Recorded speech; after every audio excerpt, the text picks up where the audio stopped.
The wind howled through the cracked sidewalks of downtown, whipping snow into spirals that stung the eyes of anyone brave, or desperate, enough to be outside. A boy no older than 12 sat hunched against the brick wall of a shuttered pawn shop, his thin jacket doing nothing against the bite of the storm. His lips were blue, his fingers swollen and red, clutching a torn paper bag like it was the only thing tethering him to life. People streamed past, heads down, collars up, phones glowing, none sparing more than a flicker of pity before hurrying on. One woman even stepped over his outstretched legs without breaking stride. Then a small hand, chapped and trembling, reached into the crowd and touched his shoulder. "Hey, you okay?" The boy looked up. A girl stood over him, maybe 10, her coat 2 sizes too big and patched with duct tape. Snowflakes clung to her braids like tiny stars. Her name was Mia, and she was supposed to be home by now, but the shelter had locked its doors early, and the soup kitchen line had snaked 3 blocks.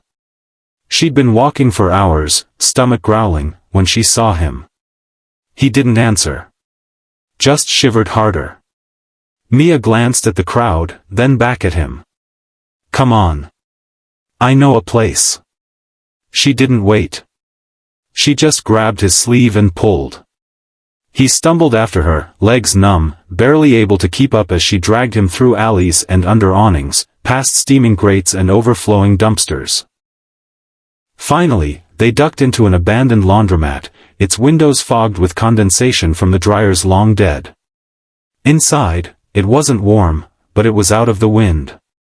Mia rummaged in her backpack, pulling out a crumpled foil wrapper. "It's just half a sandwich. Peanut butter. My mom made it before, well. Before." She didn't finish. She didn't need to. The boy took it with shaking hands and devoured it in 3 bites. "I'm Mia," she said, sitting cross-legged on the dusty floor. "You got a name?" He wiped his mouth with the back of his hand. "Leo." His voice was hoarse, like he hadn't used it in days. "You run away?" He shook his head. "Got lost. My dad's driver was supposed to pick me up from piano, but the car never came. I waited. Then it got dark. Then the snow." His eyes filled, but he blinked hard. "I tried to find a phone. But everything's locked. And no one." He stopped. Mia understood. She'd been ignored too. Countless times. She stood. "Okay. First, we gotta get you warm. Then we find your dad." Leo looked at her like she'd sprouted wings. "You don't even know me." "Yeah, well. My mom says if you see someone drowning, you throw the rope. Doesn't matter if they're a stranger." She paused. "She's gone now. But I still listen." They spent the next hour scavenging.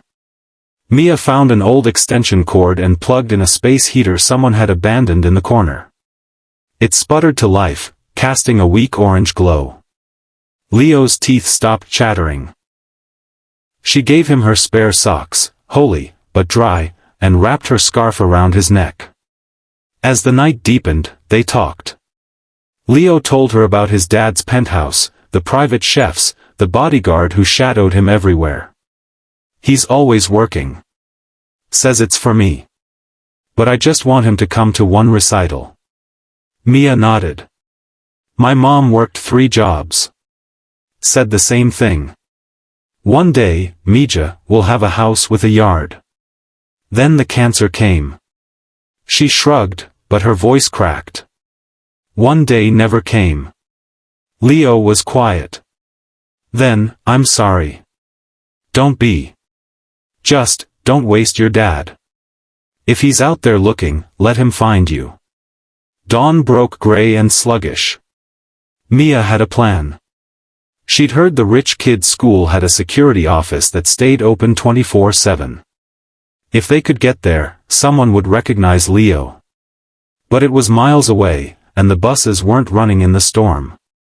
They walked. Hand in hand.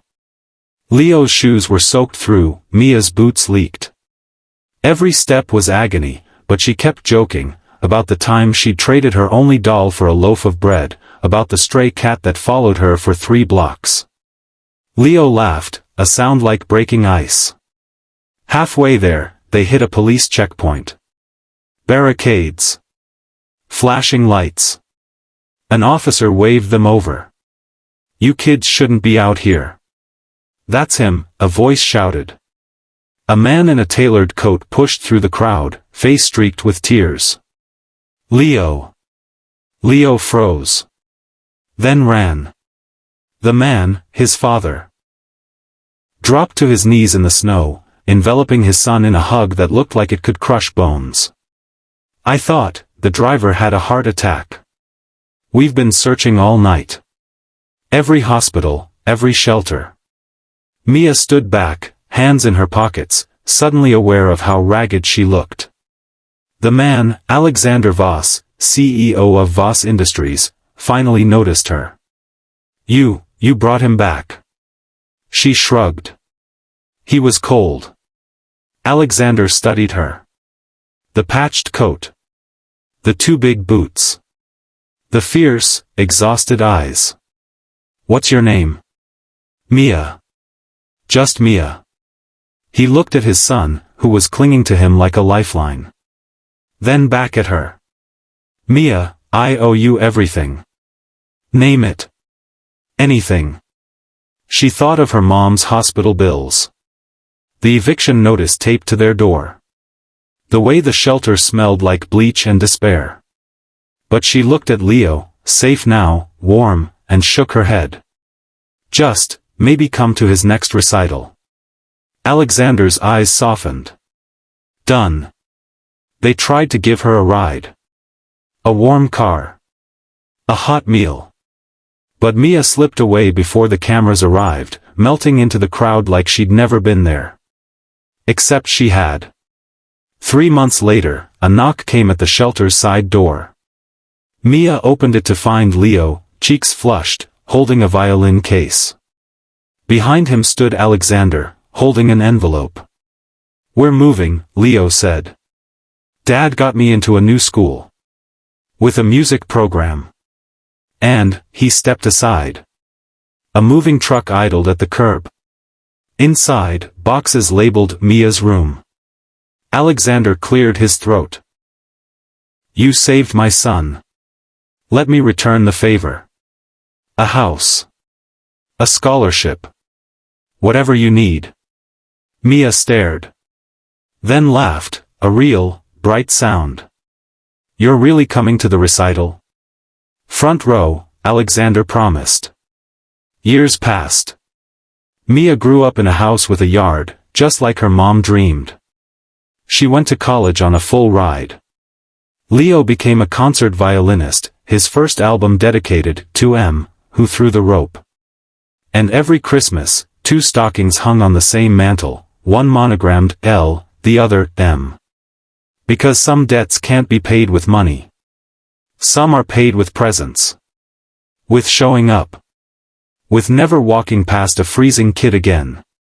If this story moved you, hit that like button, it's the rope someone else might need today. Subscribe for more stories that remind us kindness isn't a luxury. It's the only thing that matters. See you in the next one.